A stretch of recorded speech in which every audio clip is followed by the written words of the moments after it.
Hey everyone, lovers of the weird, the unsettling, and the kind of stories that stick with you long after the lights go out.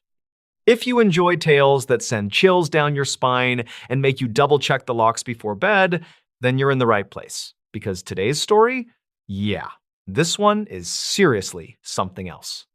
But before we jump in, I want to know, where in the world are you tuning in from, and what time is it where you are right now? The stories. Never open the locker marked staff only at this pool.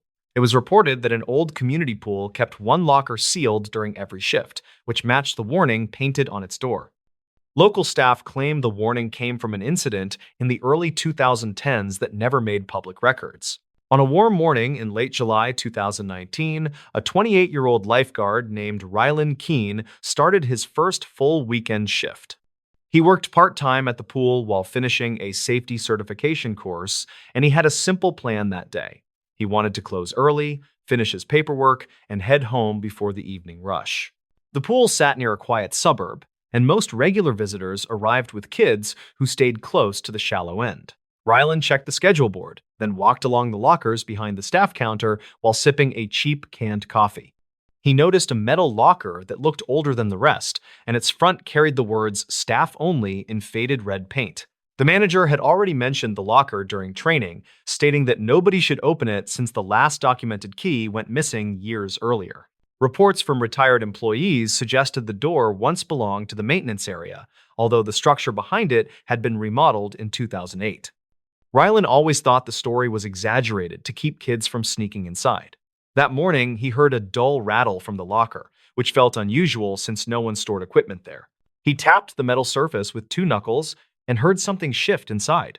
He looked around the empty hallway and said quietly, "Anyone stuck in there?" which made no sense because the locker was too narrow for a person. The sound stopped, then a faint thud followed, which tightened the idea that maybe an animal had crawled in through the back. Rylan fetched a flashlight from the front desk and returned to inspect the vent near the locker base. Dust coated the grate, and nothing suggested active airflow. He crouched lower but noticed a small slip of paper on the floor, folded twice with the edges stiff from moisture. It looked recently placed and carried a quick note reading, "Check logs before closing time." The handwriting looked rushed, and he recognized none of the staff who wrote like that. He placed the note in his pocket and opened the office drawer where old incident binders were kept. The logs from 2011 through 2014 were thin, while the binder labeled 2015 through 2017 held several handwritten entries from night shifts. One entry from late August 2015 described a report of heavy knocking from behind the old locker. The guard wrote that he radioed a supervisor, then waited 15 minutes before the noise stopped. Another entry from early June 2017 mentioned a staffer who claimed to hear a voice calling for help from inside the wall. The supervisor at the time marked both events as unverified due to limited evidence. Rylan read further and found an archived maintenance note claiming the original access hallway behind the locker had been closed after a small structural collapse in 2010. Workers sealed the area with sheet metal and advised future crews to avoid disturbing it.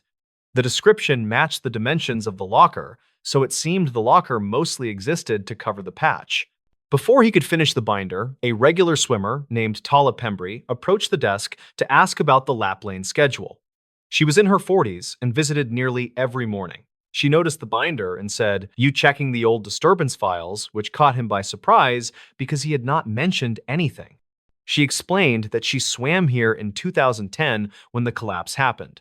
She remembered a construction light falling behind the wall and a worker yelling that someone was still inside the hallway. Tala claimed she never heard what happened afterward, and she said the staff acted nervous for weeks. Rylan asked what she remembered about the worker.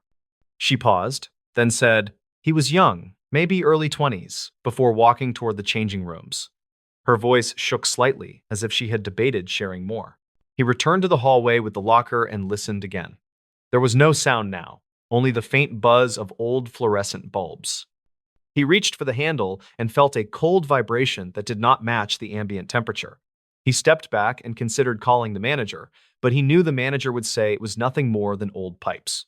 Rylan spent the next hour monitoring the pool and checking the locker during each sweep.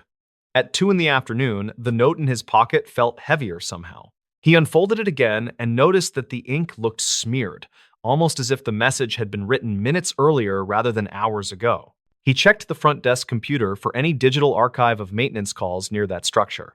The system showed a report from 2019, only 4 months old, where a staff member logged hearing metal scraping behind the locker. The entry stated that the scraping stopped when they stepped closer. Later that afternoon, an older groundskeeper named Ward Leston entered the office to collect spare filters. Ward had worked there for more than 15 years and kept a quiet personality. Ryland decided to ask him directly about the locker.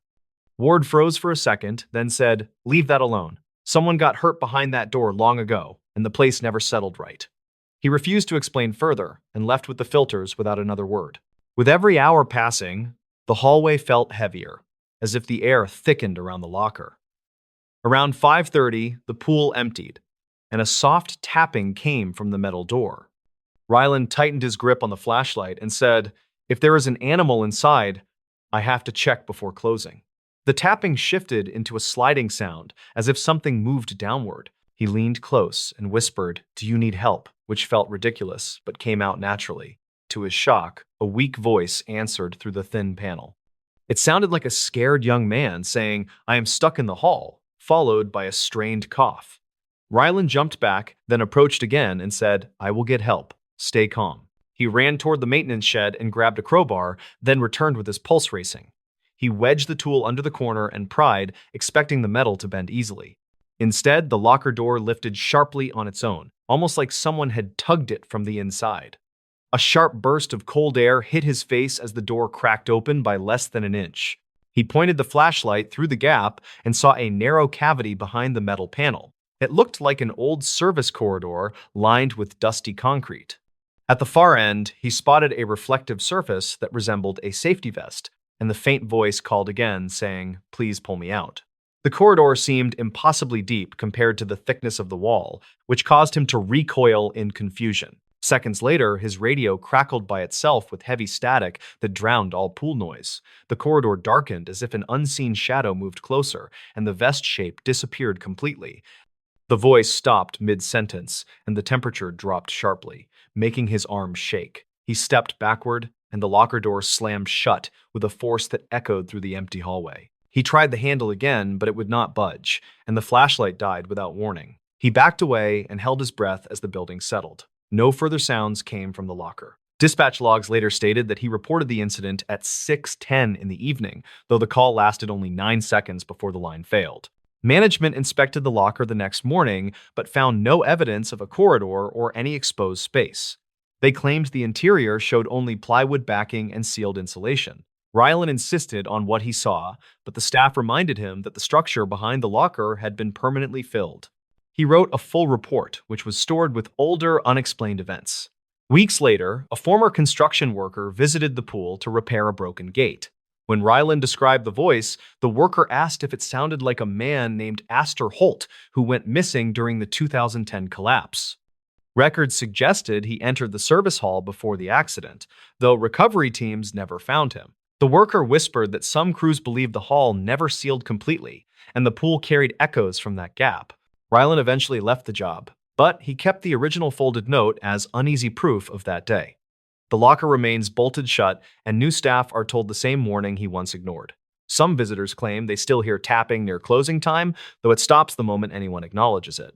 For anyone walking those quiet hallways, the warning on the locker remains clear. Never open the locker marked staff only at this pool. The stories. What a night janitor found behind the vending machine. Roughly 10 years ago, a late shift incident at a small distribution center led to a report that never reached public records. The file described something a night janitor found behind a vending machine after a quiet shift turned strange. Ryland Cho worked nights at a regional packing warehouse on the edge of a mid-sized town. He was 37 and had been there almost 7 years. He liked the silence after midnight and usually finished his route with music in his earbuds. On this particular night, in late spring of 2014, he wanted to clock out early and get home before a storm hit the valley. He started in the loading bay with a simple goal for the night: finish his checklist, empty the bins, and mop the narrow hallway near the break room before the wind picked up outside. The building felt colder than usual, and the air system made a steady hum that covered most small sounds. The incident began around 1:30 in the morning when Rylan passed the break room and saw the vending machine screen flick on by itself. The machine had been glitchy before, so he did not think much of it until he noticed the light did not show the usual bright menu. Instead, it looked dim with a strange gray shimmer moving across the glass. A soft tapping sound came from behind the machine. Rylan stepped closer and asked out loud if someone was stuck. He expected no reply. The tapping repeated 2 times with steady rhythm. He backed up a little and checked the doorway leading to the maintenance hall. No one else should have been there since the last forklift crew left hours earlier. He went to find the shift supervisor but realized he was alone for the next hour since the supervisor had gone to the far lot to handle a truck issue. Rylan returned to the break room and watched the machine again. The shimmer on the screen grew lighter, then faded. He unplugged the power cord to reset it, and the tapping stopped. When he pushed the machine slightly, he felt something resist from behind. The machine sat tight against the wall with no gap. He moved it a few inches and saw a narrow, dark space behind the right side panel. Something metallic glinted inside the space. Rylan grabbed his small work light from the janitor cart and angled the beam toward the opening. A metal box covered with dust sat wedged between the drywall and the machine frame. The box looked old. The lid had a faded sticker with part of a name scratched off. He reached in and pulled it free. Inside were 3 items: a small bound notebook, a thin plastic badge with a photo rubbed almost blank, and an audio recorder the size of a deck of cards. The notebook smelled musty. The first page held uneven handwriting, saying property of Hale Dorn, who worked maintenance from 2003 to 2008 based on a short training archive. Rylan remembered hearing from older staff that Hale left suddenly after a safety investigation. Nothing official remained in the shared files. Most said he moved away. A few said he had filed complaints about strange vibrations near the break room wall. Rylan opened the notebook carefully. The first entry from early 2006 described recurring knocking sounds near the vending machine as well as faint static pulses in the wall during night shifts. Hale wrote that he made several unofficial recordings, but none stayed consistent when reviewed later. The next entries grew more detailed. Hale noted timestamps, short sketches of sound waves, and small maps of the hallway layout. One entry from late 2006 described a night when the machine screen flickered with a gray wash, similar to what Rylan had seen hours earlier. Hale wrote that the tapping seemed to follow his movements around the room. Rylan turned to the last written page dated mid-2007. It read, "I need to get someone to check the wiring before this gets worse." The lines after that looked rushed. Hale wrote that he found a small access hole behind the machine with a narrow duct running into the maintenance room. He believed air pressure changes inside the duct caused some of the sounds. The next note stated, "I still hear something moving in there, although the duct should be empty." Rylan set the notebook down and inspected the audio recorder. It contained a small tape with a handwritten label that read Night Shift Sample 2. He slipped it into his pocket with the plan to listen later under better light. He then checked the badge. The image showed Hale with short hair and tired eyes.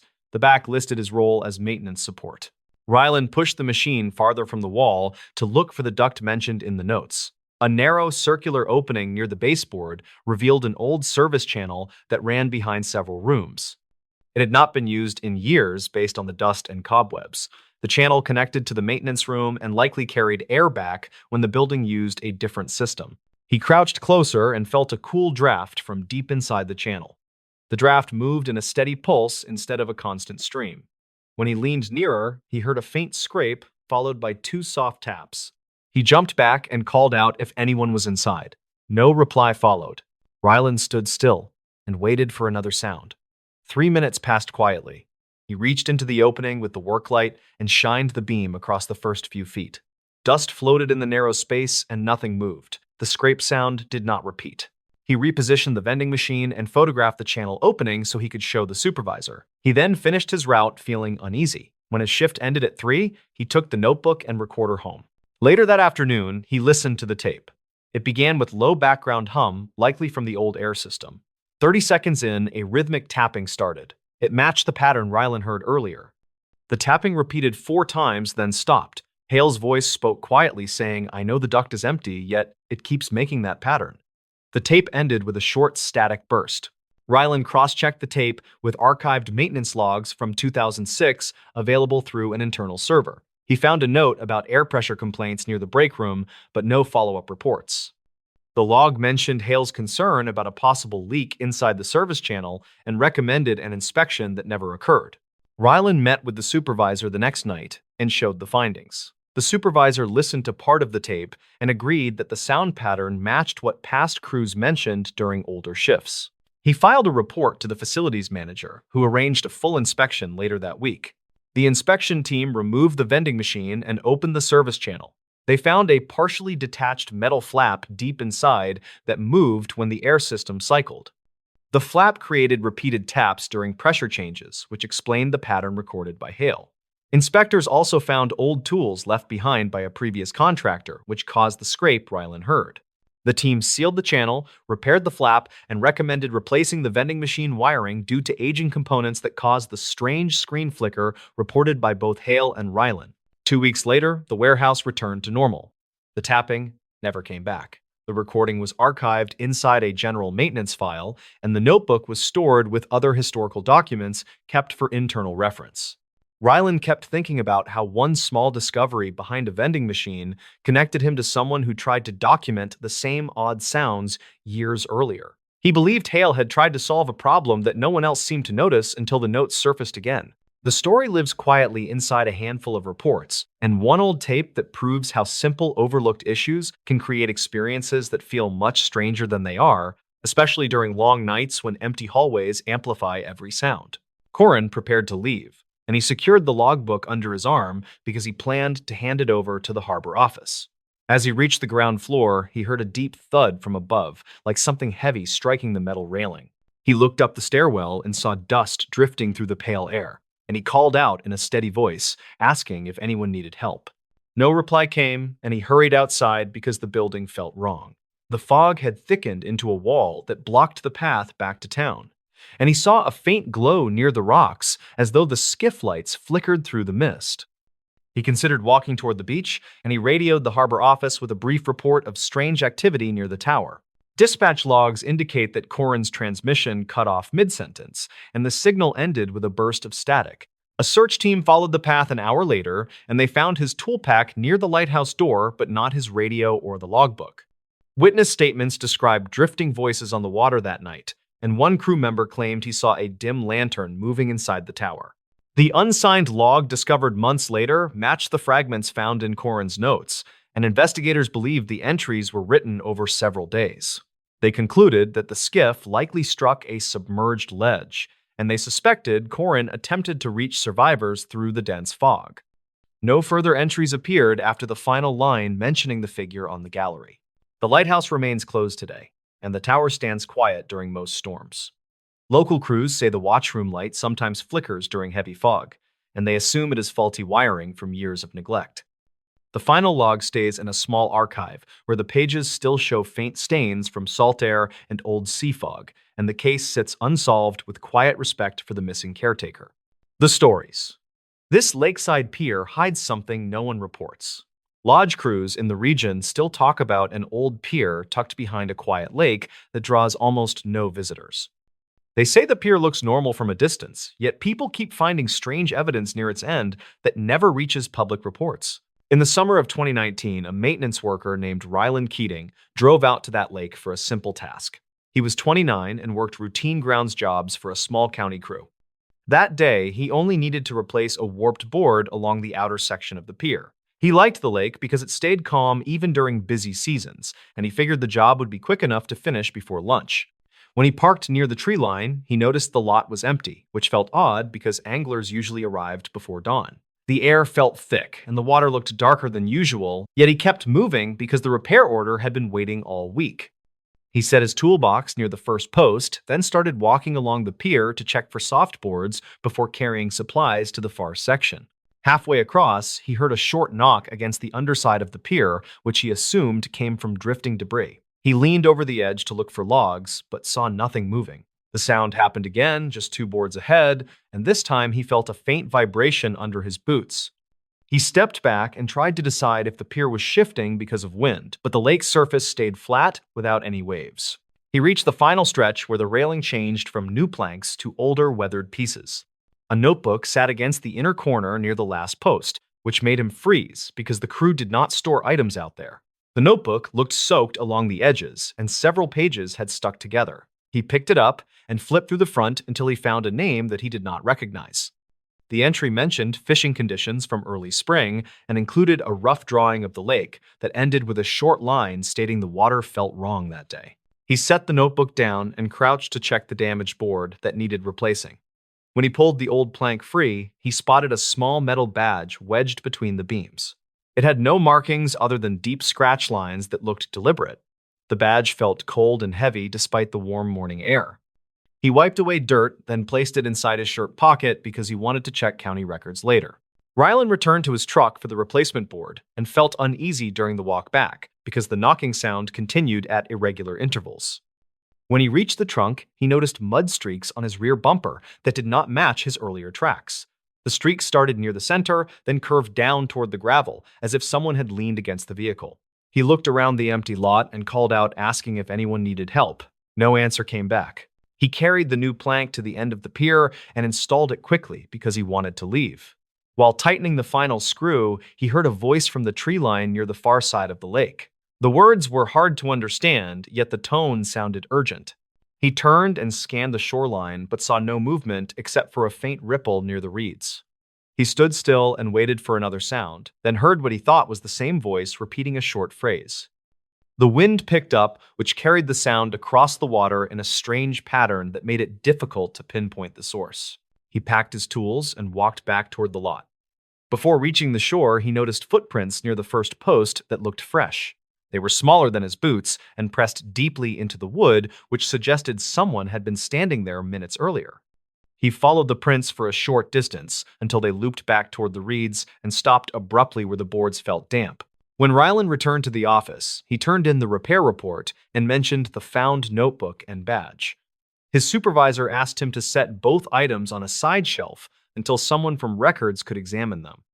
That afternoon, the supervisor checked archival calls for that area and found references to an unconfirmed missing angler from early spring. The angler had signed in at the visitor kiosk but never signed out.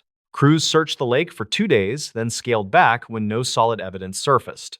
Later that week, Rylan decided to look deeper into the notebook. He flipped through more pages and discovered entries describing odd pressure changes near the pier on quiet days. One entry detailed a single ripple moving against the wind and stopping precisely under the pier. Another entry described faint tapping at night that sounded mechanical. None of the entries suggested danger, but the tone shifted in the final pages as the writer mentioned seeing a person standing near the reeds who vanished before he could wave. Rylan checked weather logs for the period mentioned in the notebook and noted a rare drop in barometric pressure that occurred without a storm. He also examined an old photo stored in his phone from a visit months earlier. In the photo, the lake looked normal, yet a small shape near the reeds reflected more light than surrounding water. He zoomed in and noticed a faint outline that resembled a shoulder above the surface. He thought it might be a lighting artifact, but decided to keep the image for reference. A week later, he returned to the lake with a coworker named Laramie Downs, who handled safety inspections. Laramie was older with years of field experience and usually dismissed odd reports, yet she agreed to help because she remembered the missing angler case.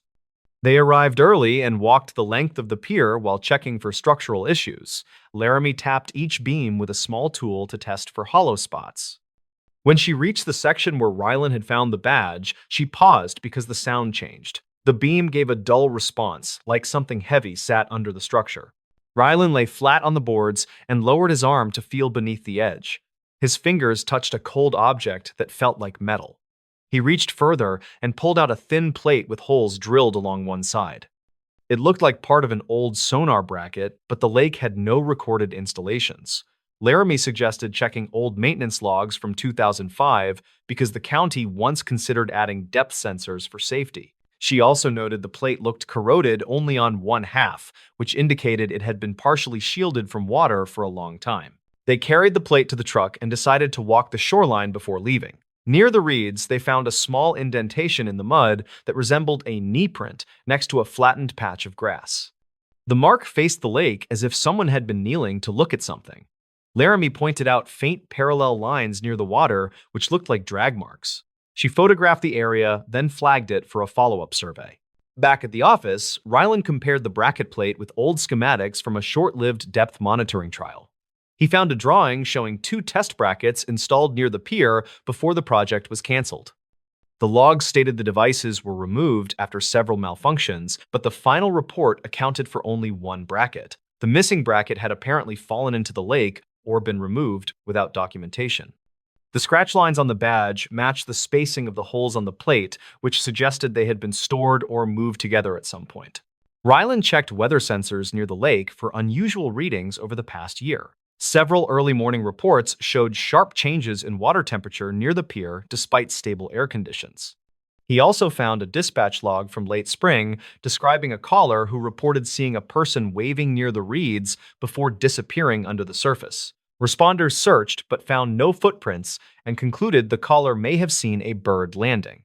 One night, Rylan returned to the lake alone because he wanted to verify something noted in the notebook. He walked to the end of the pier and stood still, listening for tapping. The lake stayed quiet until a single knock sounded beneath the beams exactly where he had felt vibration weeks earlier. He crouched and waited, then heard a softer knock that echoed against the metal bracket he had removed. He realized the sound pattern resembled the rhythm of small waves hitting a barrier, which made little sense in calm water. He shined a flashlight into the gap where the bracket had been and saw a narrow space that opened into a small cavity under the pier. Something metallic glinted near the back wall. He reached with a long rod and pulled out a rusted hinge attached to a bent bar.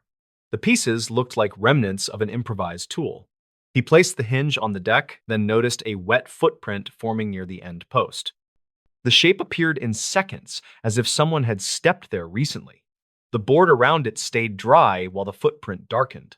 Rylan backed away slowly and pointed the light at the tree line. Nothing moved, and the air stayed silent. He waited for the footprint to fade, but it held shape for several minutes before drying unevenly. He documented the scene with his phone, then left the lake without waiting for more signs. Weeks later, the county closed the pier for extended maintenance and sealed the logs from public access.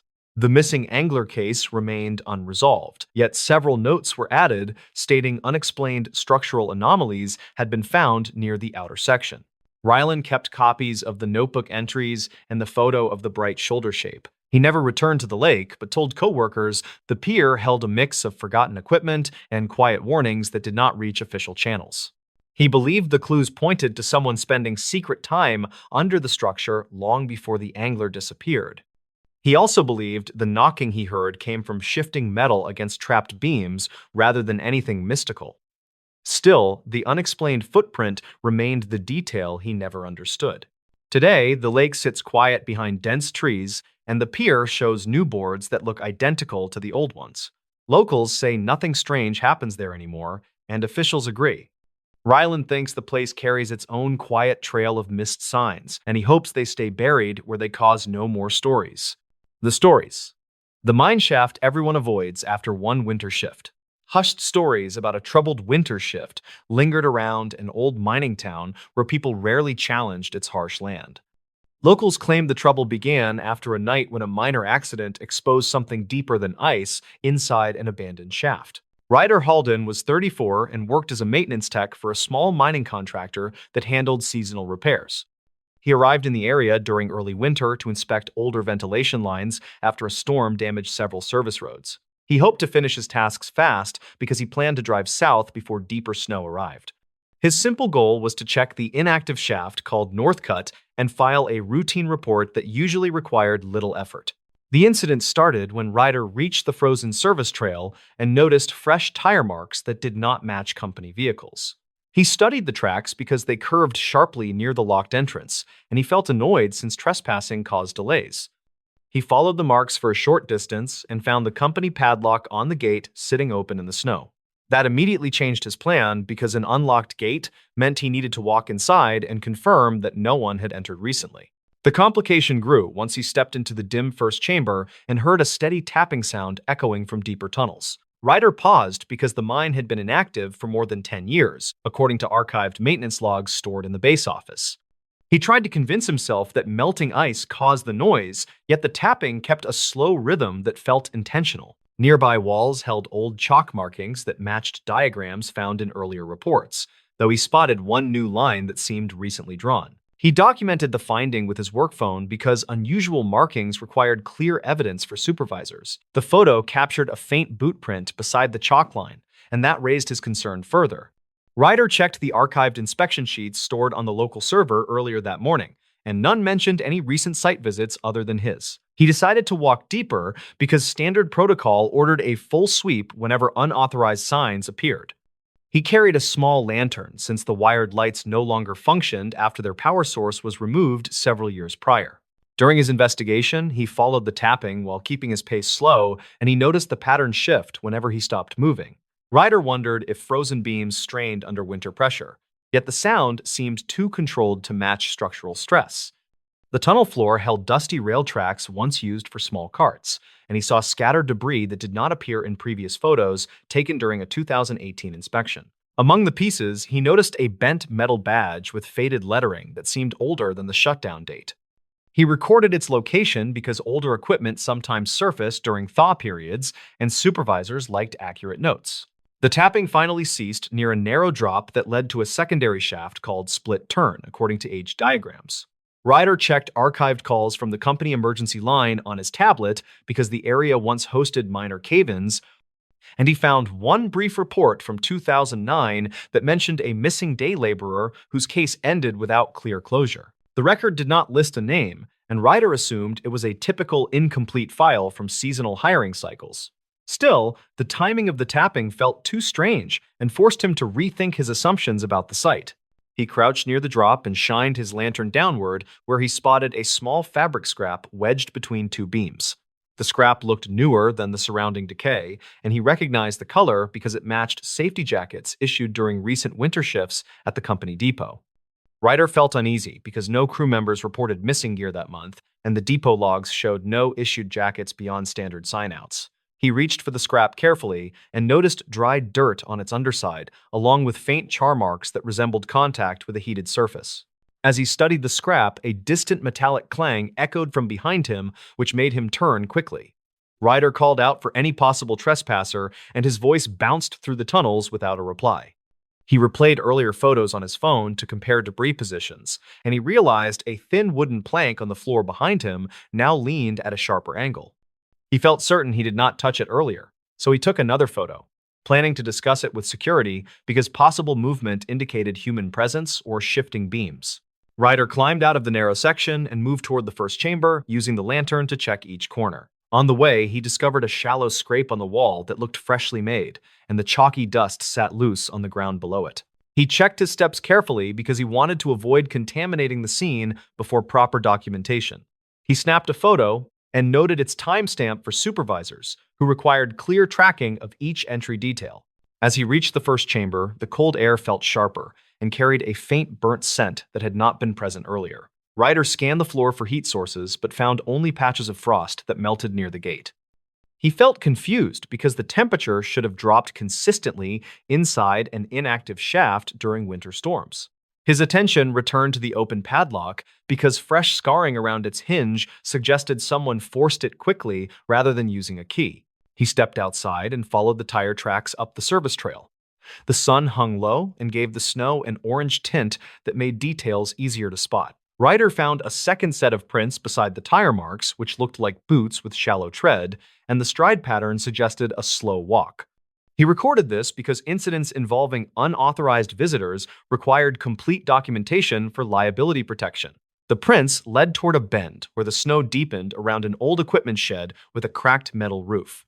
At the shed, he found the door slightly ajar and signs of recent activity like disturbed dust and dragged footprints. Ryder pushed the door open and found a large portable heater tipped on its side with a melted patch around its vent. The heater model matched units removed from service years earlier due to overheating risks, and he knew they remained stored at a warehouse miles away. Ryder checked the shed floor and found more scraps of the same jacket material he collected earlier, which suggested a link to the heater incident. Tapping returned faintly from the direction of the mine, which forced him to choose between returning to safety or completing his sweep. He paused because protocol permitted retreat when structural risks arose, yet he believed the evidence required a clearer connection. Ryder replayed the metallic clang in his mind and concluded that the noise did not match natural stress shifts. He walked back toward the gate with steady steps while comparing earlier tire tracks to ensure no new marks appeared during his absence. Inside the chamber again, Ryder traced the tapping to a side tunnel sealed during the 2009 incident mentioned in archived calls. The seal consisted of old boards nailed across the tunnel mouth, yet one board sagged as if recently disturbed. He lifted his lantern and saw soot on the edges that resembled the heater melt pattern from the shed. Ryder removed gloves and checked the temperature of the soot but found it cold, which meant the disturbance happened earlier.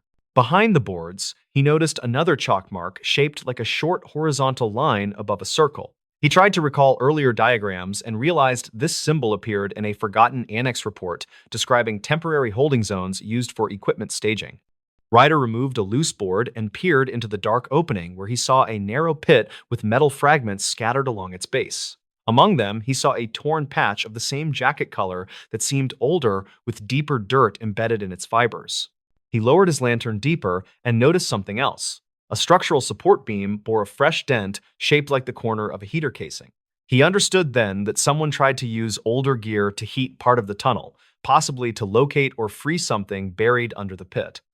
This linked the heater scrap, soot marks, and scorch on the jacket pieces into a single sequence, suggesting a recent search attempt. Ryder backed away because he realized the person or people involved might still be nearby. Before leaving, he noticed his lantern flicker and then regain strength. The tapping stopped again, which heightened his urgency. Ryder stepped out into the open trail and felt the frozen wind strike harder as he reached his truck. He contacted dispatch and requested a site lockdown due to signs of unauthorized entry and possible hazardous activity. Dispatch promised to send a team after sunrise, since travel remained dangerous during heavy winter. A follow-up investigation reportedly found additional heater fragments inside the shed, along with prints that matched no employees. Witness statements from nearby residents mentioned a person seen in a bright jacket entering the service trail 2 nights earlier. No one confirmed the identity, and footage from an old roadside camera offered only a blurred outline walking toward the gate. The pit area remained sealed after teams scanned it with ground sensors that detected minor voids but no confirmed remains or trapped equipment. Ryder later reviewed his photos and noted that the chalk symbol above the circle matched older maps that marked forgotten test zones unrelated to recorded accidents. Supervisors concluded that someone might have misinterpreted the old reports and attempted an unapproved search inside the shaft. They reinforced the gate and added warning signs that urged people to avoid the trail during winter shifts. To this day, the mine shaft remains closed, and locals still talk about the tapping that drifted through it that season. Ryder kept his notes stored on his tablet because he believed the sounds came from shifting beams rather than any hidden person. Yet he understood why others felt uneasy when passing that trail, especially when winter storms made the land crack and echo in unpredictable ways. The stories. What a delivery driver. Saw outside the last house on the route. The incident reportedly came from a route sheet pulled from an old regional dispatch office, and it referenced a final stop that never made sense. The archived note mentioned a driver who claimed someone waited outside the last house even after the street was cleared. Rylan Mercer was 32 and worked as a delivery driver for a regional shipping line that handled late evening drop-offs. He lived in a small rented place near a quiet highway spur and tried to keep his nights predictable. He clocked in around sunset and followed the route grid until everything on the manifest was scanned. He liked that rhythm and needed the extra hours after rising fuel prices drained his budget. The night that changed him came in early autumn of 2019 when a mild drizzle pushed across the county roads. His simple goal was to clear the last 4 stops before 9 so he could get home. The final house sat at the far edge of a sparsely built neighborhood where new construction had stalled after funding issues slowed development. Rylan reached the second-to-last stop without trouble and scanned the small parcel while a porch light flickered behind the occupant. He waved, returned to his truck, and checked the tablet. The final address displayed a short note that read, "Gate partially damaged. Approach with caution." He thought it sounded dramatic, but he kept moving because delays meant more paperwork. The dirt road to the final house felt different because the gravel ruts were deeper than they looked on satellite maps. His tires shook through the uneven track, and he slowed so the cargo would not shift. He remembered the drizzle turning into a steady fall that made the old fence lines appear faded. His truck headlights cut across the trees while the route timer beeped. The house came into view as a single-story structure with siding worn by years of heat. An old pickup sat beside the carport with its door cracked open like someone left in a hurry. Rylan stepped out, grabbed the padded envelope, and noticed a figure standing near the tree line. The person faced the house and barely moved. Rylan called out because it seemed natural. The figure did not answer. He felt uneasy, but walked toward the porch because the package needed a signature. He knocked on the weathered door and waited until a woman in her 40s answered with tired eyes that hinted at several sleepless nights. Her name was listed as Marquez, and she signed without looking away from the tree line. She whispered that someone had been standing there for 3 nights. Rylan glanced back toward the trees and saw the figure slowly turn, as if reacting to the porch light. He asked Mara if she knew who it was. She said no and explained that local deputies had driven by earlier but found no footprints. She added that her dog refused to go outside after dusk. Rylan tried to reassure her, but he felt tense when the figure stepped closer. He returned to his truck and logged the delivery while watching the silhouette move with an unusual stiffness. He noted that the figure wore a long coat that flapped in the wind, yet the shape underneath did not shift. He heard a soft tapping on his side mirror and thought it was a branch until he noticed no branches reached that far. He started the engine and pulled slightly forward. Mara called out from the porch, asking him not to leave yet because she feared the figure might approach her door again. Rylan kept the truck idling and stepped out with his phone raised. The figure paused near the edge of the driveway and tilted its head as if listening. Rylan recorded a short, shaky video for possible evidence and captured the moment the figure retreated into the dark corner of the lot. He urged Mara to call the non-emergency line again. She did and mentioned his presence in the background. Dispatch reportedly confirmed previous calls from that address during the same week. Rylan waited until she hung up, then walked toward the driveway entrance to check for tracks. The drizzle had softened the soil, but he noticed 2 long impressions in the mud that did not match any standard boot pattern. He crouched to inspect the impressions and realized they looked stretched, as if the heel marks dragged unnaturally. He took photos to document it because the deputies would need something clear in case the rain erased the evidence. When he stood, he saw movement near the abandoned construction lot behind the house and raised his phone again. The figure reappeared near an unfinished foundation block. Rylan shouted, asking what they wanted, and the figure responded with a faint rattling sound that could have been fabric or gear. It stepped behind the block and vanished from sight. Rylan reached the spot within seconds, but found nothing except a plastic tape marker used by survey crews. He picked it up and noticed someone had written a date that predated the stalled project by 2 years. Mara approached carefully and said previous owners told her strange things about that construction lot. She reported hearing scraping sounds at night and seeing floodlights flicker without power issues. Rylan suggested checking the old project files because developers usually left public records. Mara said she tried, but half the records were archived manually before digital conversion. Rylan offered to look at the files later because he had experience sorting scanned documents from a part-time job years earlier. She thanked him and pointed to the tree line again. The figure stood there once more, closer than before, and seemed to watch them without any visible breathing motion. Rylan backed away and urged Mara to go inside. He waited in his truck until deputies arrived.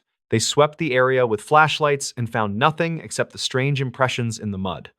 One deputy mentioned similar calls from another street where witnesses described a silent watcher near multiple houses. He said the figure always retreated beyond the last visible yard before vanishing in the dark. Rylan drove home late and reviewed his video. He noticed a faint reflection on the figure's coat that resembled a badge clip or small tool. He zoomed in and saw a blurred shape that matched old utility company tags from the early 2000 era. Employees sometimes wore heavy coats during winter maintenance, and older coats used reflective threading around the collar. The next day, he visited a small records desk at the county office. He asked about utility work in the stalled development. A clerk pulled a faded binder that listed crew rotations from 2001 to 2003. One name had several warnings about night shifts, where the worker logged extended hours without partner verification. A final note mentioned an unresolved disappearance during a routine inspection after a severe storm. Rylan compared the coat description from the old files to the figure in his video. The match seemed close, but not perfect. He requested access to old lot surveys and found a handwritten report describing a flagged hazard trench near the exact foundation block where the figure vanished. The report stated the trench was filled without proper inspection because storms destroyed monitoring equipment. He returned to Mara later that week and showed her the findings. She said deputies had returned twice and installed a temporary sensor light. She had not seen the figure since the previous night, but her dog still refused to approach the tree line. Rylan and Mara walked to the construction lot and checked the ground. The soil had settled unevenly, suggesting a collapse zone beneath the surface. Rylan believed the figure might be a residual impression, or a person reenacting old patterns from a job that ended abruptly. He shared the theory with Mara, and she nodded, relieved to hear something grounded rather than supernatural. They both agreed the coat and the strange movements could indicate someone reenacting a memory or suffering confusion while hiding from help. The county eventually fenced the lot after a safety inspector confirmed unstable ground. Rylan moved to a different route by winter and rarely saw the neighborhood again. He kept the video and photos in a private folder and updated dispatch about the gate note so new drivers would avoid the unstable area. He thought about the figure sometimes when rain hit the windshield during his late runs.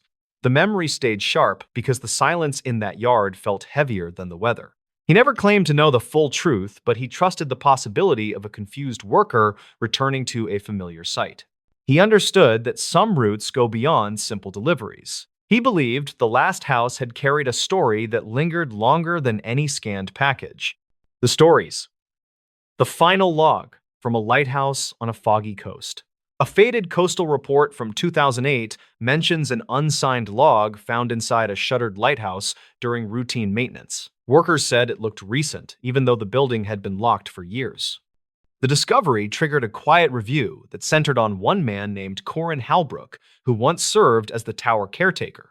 Corin was 39 and worked as a part-time dockhand in a nearby fishing town, and he checked the old structure whenever storms rolled through. He liked the quiet building, and he felt responsible for keeping it safe because his late father had worked there decades earlier. On a cold morning in early autumn, he headed out with a simple goal, which was to finish a roof inspection before the fog returned. He hiked the narrow path with his tool pack, and he noticed the fog drifting in faster than expected. A supply boat sounded its horn, and the echo pulled his attention to shifting shapes that moved across the water. He reached the lighthouse door and found fresh scrape marks on the metal surface, and that detail threw off his routine. Inside, he heard a soft clatter from the watchroom above, and he paused because no one should have been there. He climbed the steep stairs, and the air felt heavier with each step because the tower trapped the fog that seeped through old seams. When he reached the top landing, he noticed a lantern lit on the small desk, and he knew he had not left it there earlier that week. He read the open logbook and saw an entry written in a neat hand that did not match his script. The note described a boat drifting without lights near the shoals, and the timestamp matched the previous night. Corin wondered who had written it, and he checked the radio shelf and found a handheld set powered on with low battery. He stepped outside to scan the water, and the fog swallowed most of the horizon except for a dim shape moving slowly near the rocks. He raised his binoculars and saw what looked like an old skiff listing toward a channel notorious for hidden ledges. He called a warning through the radio, and he waited for a response that never came. When he hurried back inside, he noticed another fresh line in the logbook, and it read that the skiff had no operator visible on deck. The handwriting appeared slightly rushed, and Corin felt a jolt because the ink looked wet. He checked the stairs and heard faint steps descending even though no one passed him on the landing. He followed the sound to the service room, and he found a damp jacket draped over a chair that had been dry earlier that week. The pockets held a small notebook with water stains, and the pages carried brief notes about frequent, low fog and strange lights near the channel. The most recent note mentioned a voice over the water calling for help, and Corin closed the book because the air suddenly felt colder. He decided to document the building for safety, and he used his small camera to take photos of the fresh marks on the door and the lit lantern. He moved room to room, and he captured the damp jacket along with the notebook because he wanted evidence for the harbor office. When he checked the time, he noticed the fog outside turning a darker shade, and that sign suggested another weather shift. He stepped out on the gallery to examine the water, and he heard a low groan coming from the direction of the shoals. He could not see the skiff anymore, and the silence that followed pressed against his nerves. He returned to the watchroom and prepared to close the logbook, and that was when he noticed a final half-written entry near the bottom of the page. The unfinished line described a man on the gallery waving toward the tower, and Corin froze because he realized he had just been on that same walkway. He checked the door and found it closed tight, and he felt sure no one had entered while he moved through the rooms. He read the last words again, and the implication unsettled him more than any storm he had faced. Corin prepared to leave, and he secured the logbook under his arm because he planned to hand it over to the harbor office. As he reached the ground floor, he heard a deep thud from above, like something heavy striking the metal railing. He looked up the stairwell and saw dust drifting through the pale air, and he called out in a steady voice asking if anyone needed help. No reply came, and he hurried outside because the building felt wrong. The fog had thickened into a wall that blocked the path back to town, and he saw a faint glow near the rocks, as though the skiff lights flickered through the mist. He considered walking toward the beach, and he radioed the harbor office with a brief report of strange activity near the tower. Dispatch logs indicate that Corin's transmission cut off mid-sentence, and the signal ended with a burst of static. A search team followed the path an hour later, and they found his tool pack near the lighthouse door, but not his radio or the logbook. Witness statements described drifting voices on the water that night, and one crew member claimed he saw a dim lantern moving inside the tower. The unsigned log, discovered months later, matched the fragments found in Corin's notes, and investigators believed the entries were written over several days. They concluded that the skiff likely struck a submerged ledge, and they suspected Corin attempted to reach survivors through the dense fog. No further entries appeared after the final line mentioning the figure on the gallery. The lighthouse remains closed today, and the tower stands quiet during most storms. Local crews say the watchroom light sometimes flickers during heavy fog, and they assume it is faulty wiring from years of neglect. The final log stays in a small archive, where the pages still show faint stains from salt air and old sea fog, and the case sits unsolved with quiet respect for the missing caretaker. The stories. The fisherman who kept hearing his name over the radio. Evan Carr spent most mornings on the narrow inlet where the water carried old radio chatter from nearby boats. Local crews reported that odd transmissions sometimes drifted through that stretch, and many believed they came from abandoned gear left after storms. He treated those stories like tired dock rumors until one calm morning changed his thinking. Evan was 38 and worked as a small-scale fisherman who supplied a few markets inland. He kept his aluminum skiff tied near the inlet because the currents stayed gentle and the tides rarely pushed hard. He headed out around sunrise on a day in early summer 2019 with a simple goal to check crab pots he set the night before. He liked the quiet and usually ignored the static coming from his battered radio. He started the motor, then steered toward his first buoy, while soft wind pushed light ripples across the inlet. He reached for his thermos when the radio cracked with a burst sharper than usual, which made him pause. Static hissed for several seconds, then a faint voice said his name with a slow, careful tone. It sounded like a person trying to speak through heavy interference.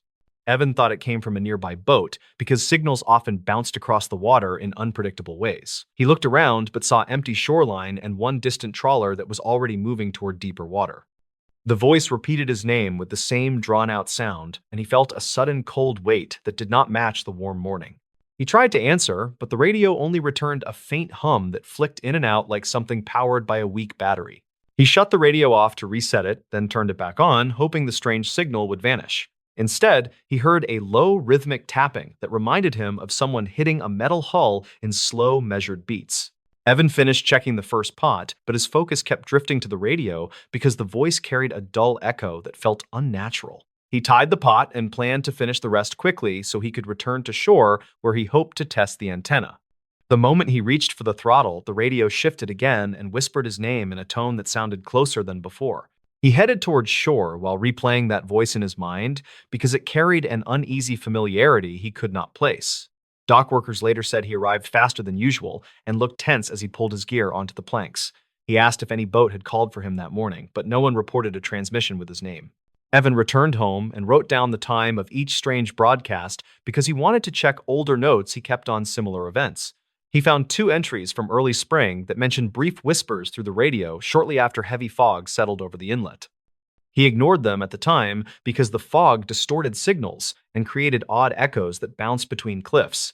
He spent the afternoon checking online forums that tracked regional marine frequencies where enthusiasts archived recordings from previous seasons. One contributor posted a thread about ghost transmissions that came from a derelict trawler that sank in the late 2010s after a major storm. According to the thread, the trawler carried a short-range radio that sometimes flickered on during low tide when exposed wiring reacted to saltwater. Witness statements from local patrol crews reported faint voices calling crew names during those periods, though no identity was ever confirmed. Evan noted that detail because the thread mentioned distorted speech patterns that matched his morning experience. He called a friend named Cal Rowan, who worked part-time with a small rescue group, and asked if the inlet held any wrecks near his route. Cal said an old survey map showed one submerged boat that rested near the deeper bend south of the inlet. He offered to meet Evan at the dock so they could check tidal charts and mark the likely location. They met near sunset and compared notes while a light breeze pushed the smell of seaweed across the planks. Cal studied Evan's written times, then said the pattern lined up with a recent series of reports about intermittent transmissions during rising tide. He suggested they record any new signal the next morning using a portable device with stronger range than Evan's aging radio. Evan agreed, even though the idea made him uneasy because the voice felt personal in a way he could not explain. Morning arrived with heavy gray sky as they motored toward the bend marked on the survey map. Evan turned on the recorder while Cal monitored the radio and watched the water shift with the incoming tide. They waited for several minutes before a burst of static cracked through the speaker with a sharp rise that made both men flinch. The voice spoke again and said Evan's name with a tone that now carried a clipped urgency. Cal looked at the recorder, then stared toward the bend because the voice sounded as if it came from somewhere below the surface. Evan gripped the wheel and tried to steady his breathing because something in the tone reminded him of an old coworker who vanished years earlier during a late-season crossing. He mentioned that coworker to Cal, who asked if the man ever sailed near this inlet. Evan said that the coworker named Reed had worked on a small crew that fished along the same coastline in early 2017. Reed later transferred to another vessel that sank during a storm that occurred north of their town. Local reports said the wreck was never fully recovered because shifting sand made the search difficult. Cal suggested they check archived dispatch logs from that storm because crews sometimes reported drifting debris that could help them understand how anything connected to Reed might reach this inlet. They returned to shore and visited a small office where a retired dispatcher kept scanned records from older calls. The dispatcher recognized Evan and allowed them to search a digital folder that stored logs from early 2017. One log described a partial sighting of a damaged trawler hull drifting south several days after the storm. The report said the hull carried broken antennas and fragments of a radio panel that still flickered when exposed to sunlight. A second log mentioned a patrol officer hearing a distant voice through static that repeated a crew name before fading. Evan realized the name in that report matched Reed's last name, but the log did not mention if the voice said anything else. He remembered that Reed had a habit of calling coworkers by last name during early morning shifts when he tried to stay awake. The connection felt loose but too strong to ignore because the timing aligned with the drifting hull. Cal said they should return to the inlet during low tide, because exposed wreckage might reveal old wiring that caused recent broadcasts. Evan agreed, though, his stomach tightened because the voice spoke with increasing clarity each time. They secured the skiff, then returned that afternoon when the tide receded and revealed dark shapes below the bend. They anchored near a shallow patch where twisted metal poked through sand like remnants from the storm. Evan moved closer and saw part of a radio panel caught between two rusted beams with wires trailing into the water. Cal used a long hook to lift a loose section and found a corroded tag that matched the radio model used on Reed's crew during 2017. The radio crackled at that moment, then delivered another faint call of Evan's name, with a tone that now carried slow rising static. Cal recorded the sound while Evan watched the wires shift with the gentle pull of the tide.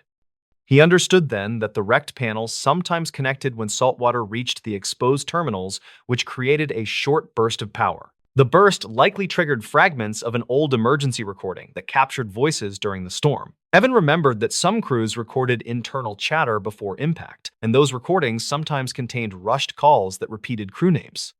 The voice in his radio may have been part of that final chatter, which echoed through damaged wiring each time conditions aligned. They brought the recording to the dispatcher, who played it through a clearer speaker. The voice echoed sharply, then faded as the static rose, which made the source obvious. It was a broken emergency loop that repeated fragments from a doomed crew's final minutes. The distorted tone made the calls sound directed, but they were simply names, shouted during chaos. Evan felt a heavy release of tension because the mystery carried a painful answer, but at least it was grounded in something real. He asked the dispatcher to contact local authorities so they could mark the wreck and prevent more confusion. Cal agreed and said the inlet should be flagged on new charts for safety. Evan returned to the water the next day and listened to his radio with a calmer mind while checking his crab pots.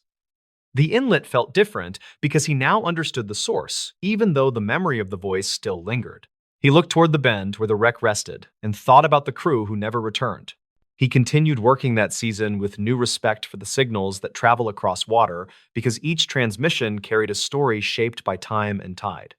He did not hear his name again and believed the loop finally failed after years of corrosion. He kept the recording in a drawer at home to remind himself that strange moments sometimes come from simple causes. He knew that calm days on the inlet now carried a quiet steadiness that felt earned after weeks of searching for answers. The stories. This photograph found in a mailbox changed everything. The photograph turned up inside a rusted mailbox behind an old duplex that once housed 3 families during the late 2010s. It reportedly connected to an unsolved disturbance that drew police cars for weeks without any formal statement from local officials. Rylan Mercer was 32 and worked as a junior claims adjuster who spent most days reviewing accident photos sent by clients across the region. He had driven out to the duplex to help his cousin move into a cheaper place after a messy breakup that happened earlier that year.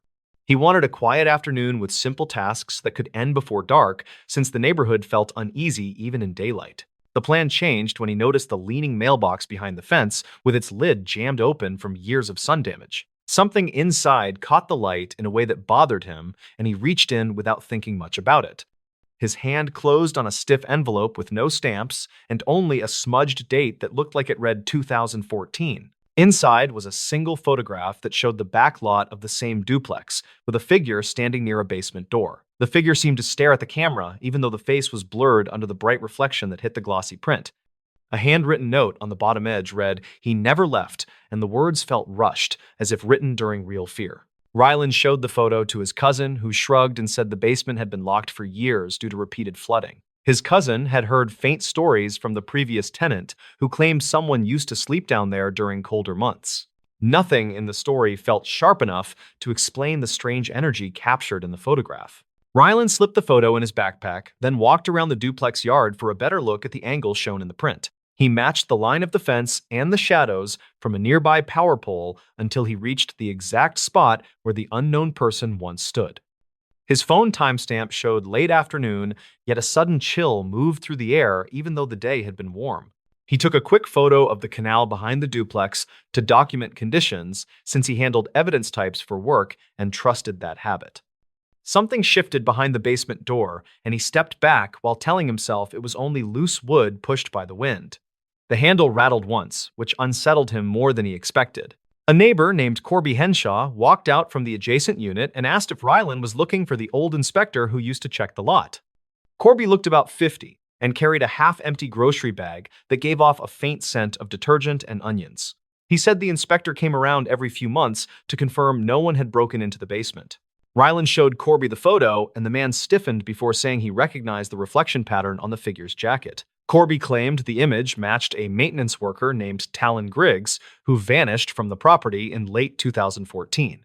According to Corby, the disappearance never gained attention because Talon was young and moved often without telling anyone. Rylan asked if police ever searched the duplex, but Corby said they mostly checked paperwork, then suggested Talon left town for seasonal work. Corby lowered his voice and explained that several tenants reported hearing dragging sounds under the floor during storms after Talon went missing. Rylan listened with growing concern because the basement clearly leaked heavily and could hide debris without much notice.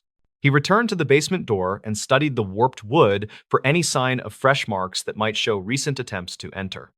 A faint groove near the latch suggested someone had slipped a tool inside within the last few months. His job trained him to recognize forced entry signs even when the damage seemed minor. Rylan decided to search public records at the small municipal office across town to see if any maintenance reports mentioned Talon. An older clerk named Mavis Kelter helped him check archived building logs that covered routine inspections and emergency calls. She located a brief entry from late 2014 stating that the maintenance worker assigned to the duplex never completed his shift. The entry ended with a note about a tenant hearing a loud crash near the canal path behind the property that same evening. No follow-up report existed, which troubled Ryland because something clearly disrupted the worker's schedule. Mavis encouraged Ryland to check the microfilm station since older incident summaries sometimes went unprocessed in the main system. He scrolled through grainy reels until a short police dispatch log from early the next morning appeared with a simple description of possible trespasser behind duplex. The log ended without resolution, yet two initials of responding officers matched names Ryland recognized from regional accident investigations. It remained unclear why the officers never wrote a complete summary. Ryland contacted a former coworker who now handled risk assessments for vacant structures and asked if he recalled any issues near that duplex. The coworker remembered an odd request from a landlord who wanted an estimate for reinforcement of a basement hatch rather than a full cleanup. That recommendation was denied due to insufficient documentation, which meant the door probably stayed weak for years. Ryland returned to the duplex the next morning and found the backyard quiet except for the hum of distant traffic along the main road. He held the original photograph beside the current view and noticed a missing gutter downspout that once directed runoff away from the basement. Water had carved a shallow trench that led directly to the exact spot where tenants heard dragging noises during storms. He moved closer to the door and pressed his ear against the wood to check for echoes that could reveal hidden cavities behind the interior wall. A faint hollow sound suggested a gap large enough to hide debris that might include personal items left by Talon. He reached for the handle, which gave slightly, as if someone recently replaced a rusted hinge without securing it tightly. Corby approached again and warned Ryland that previous tenants avoided the basement after a courier discovered an old backpack wedged behind a drain pipe. The courier returned the bag to the landlord, who claimed it belonged to a temporary worker, yet no one retrieved it. Ryland realized this detail lined up with the approximate time of Talon's disappearance. He asked Corby where the landlord moved and learned the man relocated to another county after selling the duplex in 2021. Ryland checked property records later that day and found a short transfer note indicating the landlord left behind several unclaimed storage boxes. Those boxes were marked as low priority during cleanup, which meant their contents might still sit in a small maintenance shed. Ryland walked to the shed behind the duplex and spotted 3 dust-covered boxes stacked under a sagging roof tile that drooped toward the canal. Inside one box, he found scattered papers, including an old shift sheet with Talon's name and a checklist mentioning repairs near the basement hatch.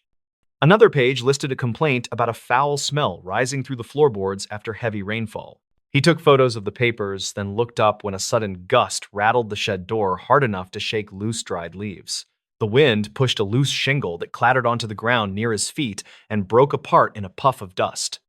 The noise startled him, but reminded him that the property had been poorly maintained for years, which supported the idea of an overlooked accident. Ryland returned to the basement and used a small pry bar from his cousin's toolbox to loosen the frame without causing obvious damage. The door opened with a dull crack that carried through the quiet yard like a tired breath escaping from a sealed room. A wave of stale air rolled out, followed by the faint scent of metal and wet soil. He stepped inside and turned his phone flashlight toward the far wall where the drainage pipe curved behind a pile of rotten boards. Something glittered near the edge of the light, and he reached down to pick up a crushed reflective jacket with a missing zipper. The reflective pattern matched the same glare seen on the figure in the original photograph. A small utility tag sewn to the jacket listed the initials TG, which aligned with Talon Griggs, and confirmed Ryland had found evidence connected to the missing worker. He dug through debris nearby and uncovered an old clipboard that held one final maintenance note describing a sudden collapse caused by shifting soil near the hatch. It suggested Talon was preparing to reinforce the area before something destabilized the ground. Ryland followed the damaged soil path toward a narrow cavity under the floor where water pooled during storms and carried loose items into deeper pockets of mud. He found scattered tools with dried corrosion that indicated the worker likely became trapped by collapsing debris during heavy rainfall. The shifting soil and poor structure could have hidden the incident from sight for years. He contacted local authorities who reopened the case and confirmed the basement conditions created a perfect scenario for an unnoticed accident involving a lone worker. Officers documented the findings and credited Ryland's persistence for revealing the long-ignored evidence that connected the photograph to the missing maintenance report. Corby watched from the fence with a quiet expression that mixed relief with sorrow. Weeks later, Ryland returned to the duplex before his cousin finished moving in and paused near the mailbox where he first found the photo. The rusted metal still leaned forward, as if trying to offer one final warning about secrets left unmanaged in quiet neighborhoods. He understood now that the image was not a threat, but a trace of someone trying to signal unfinished work. He placed a small flower near the fence, then stepped back toward his car while thinking about how easily small details vanish when people move on. The photograph no longer felt ominous because its message became clear through patient evidence and careful listening to forgotten reports. Rylan left with a quiet respect for the worker whose final shift had been frozen in that single frame. The stories.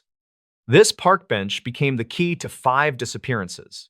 In many archived reports tied to a quiet suburban trail, one park bench kept showing up in every witness statement.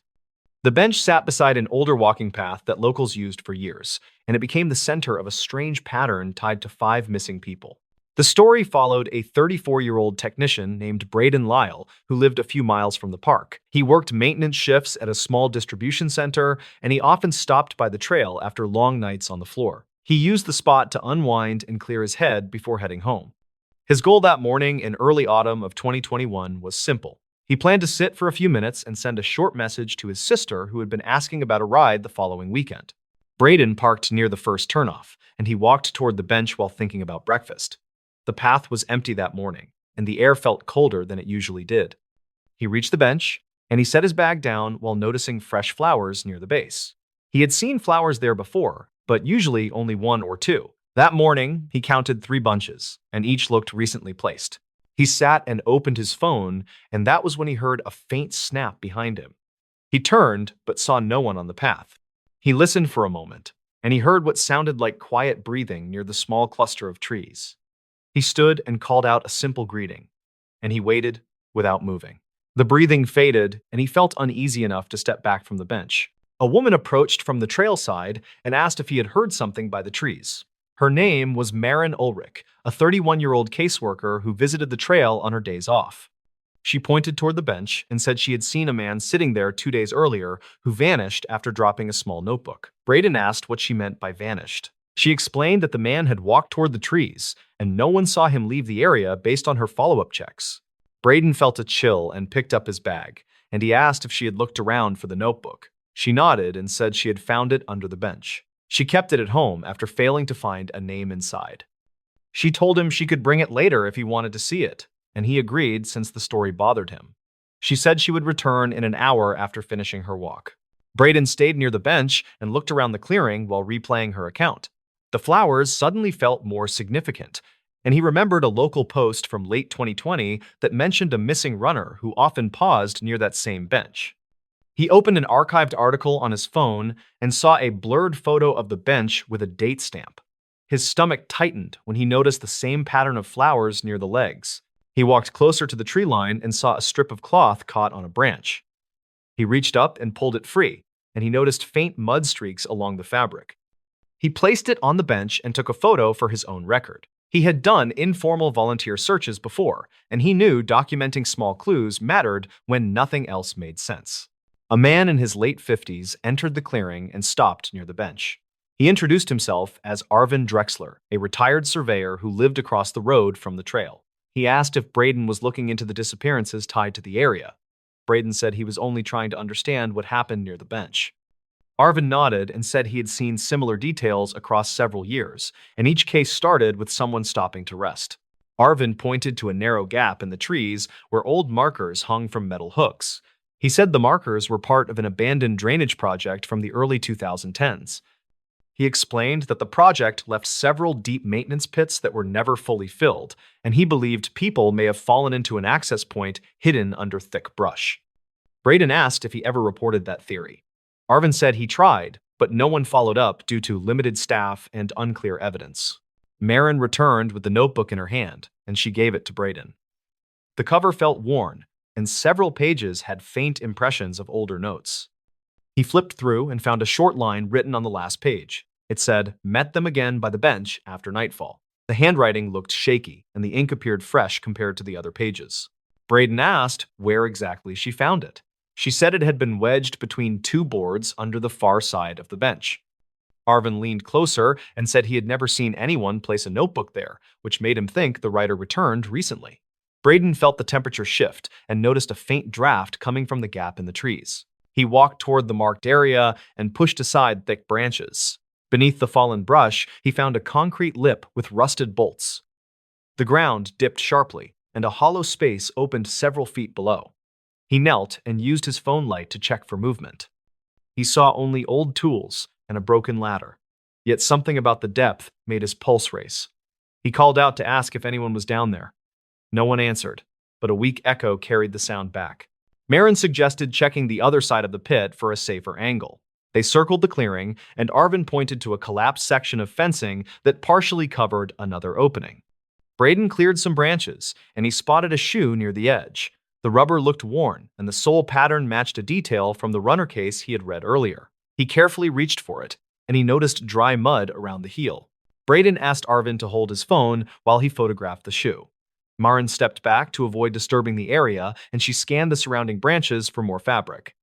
She pointed to another strip caught on a higher limb, which matched the cloth Braden found earlier.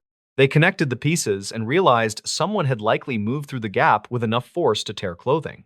Braden called a non-emergency line and reported the discovery. He gave general details without naming the notebook and said he believed an old maintenance pit posed danger to visitors. A dispatcher said someone would check the site later, though no estimate was given.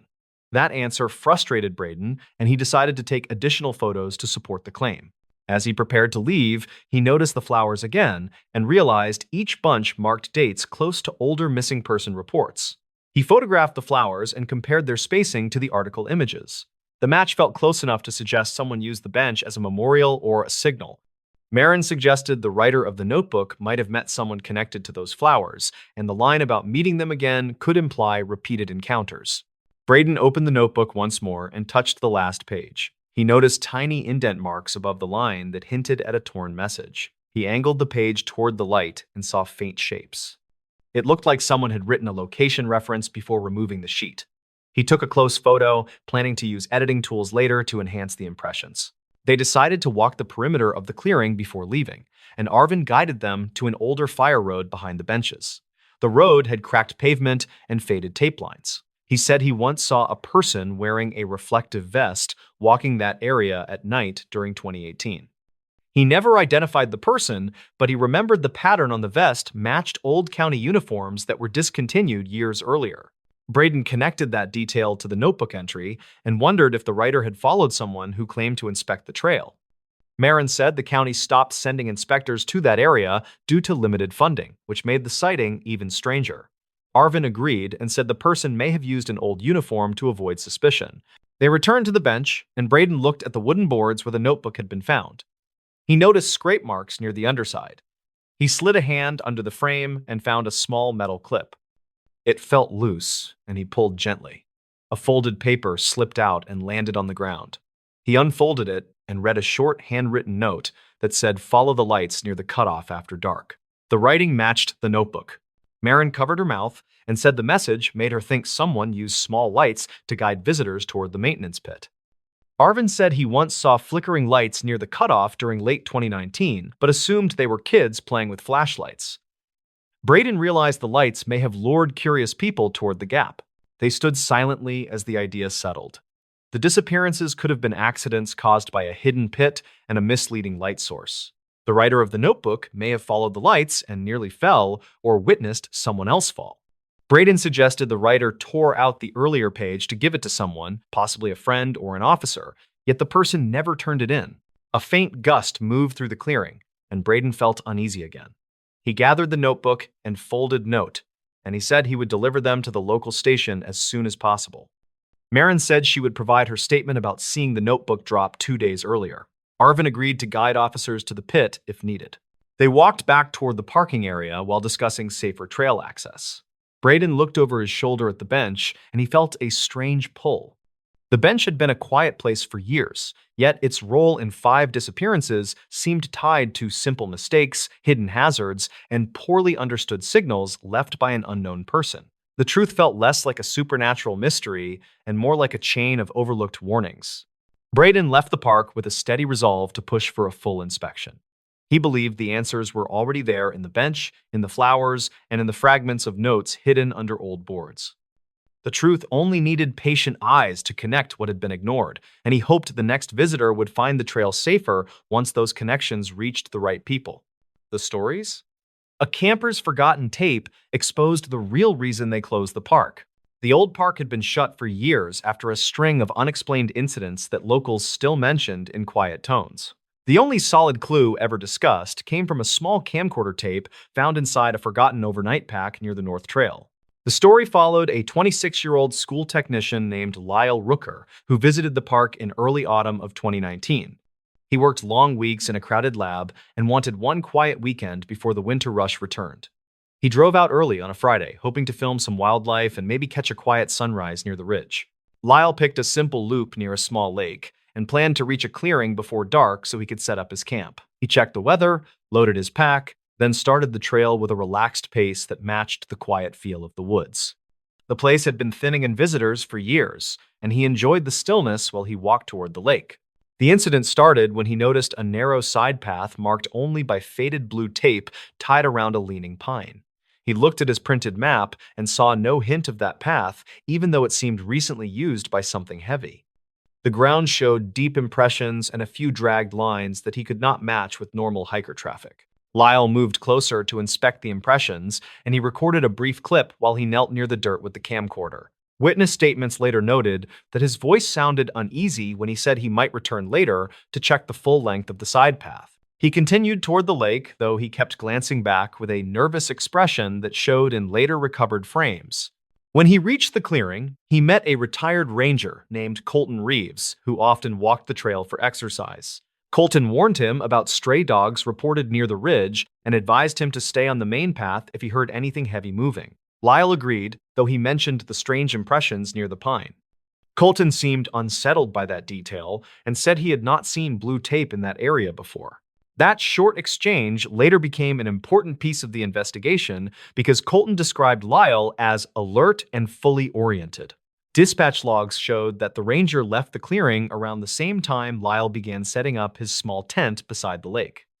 The sun was dropping behind the ridge, and he recorded a simple note saying he would return home early Sunday. The complication began when distant knocks echoed across the water after sunset. The tape captured 3 sharp hits, followed by a slow dragging sound that rolled through the trees. Lyle whispered a short question, asking if someone was swinging tools, but no voice answered before the sound faded. He stepped outside with the camcorder, and the footage trembled slightly while he walked toward the shoreline. That part of the tape showed ripples moving across the lake, though the surface looked calm seconds earlier.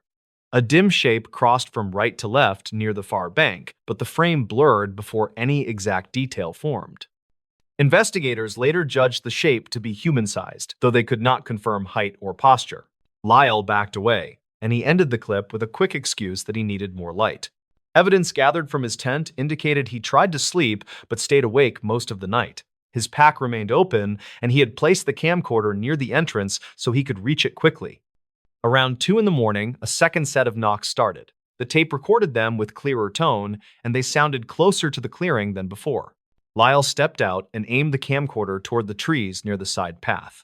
The audio picked up cracking undergrowth along with short breaths that suggested he was frightened, yet still curious enough to film. Then a faint voice appeared near the edge of the microphone range. The voice asked if anyone had seen the dog from the ridge and repeated the question twice. Investigators matched the voice to a missing hiker reported 3 seasons earlier, according to archived calls.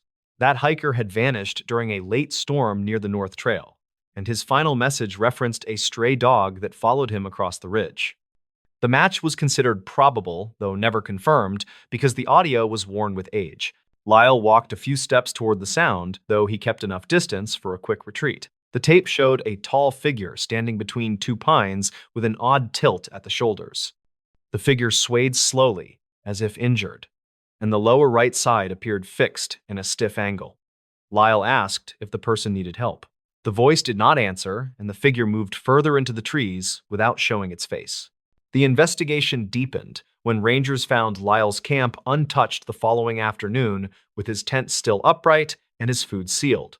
His phone lay inside the tent with 2 attempted calls made around 3 that morning. The calls never connected due to weak signal. The camcorder was found near the base of the leaning pine where the faint blue tape had been tied.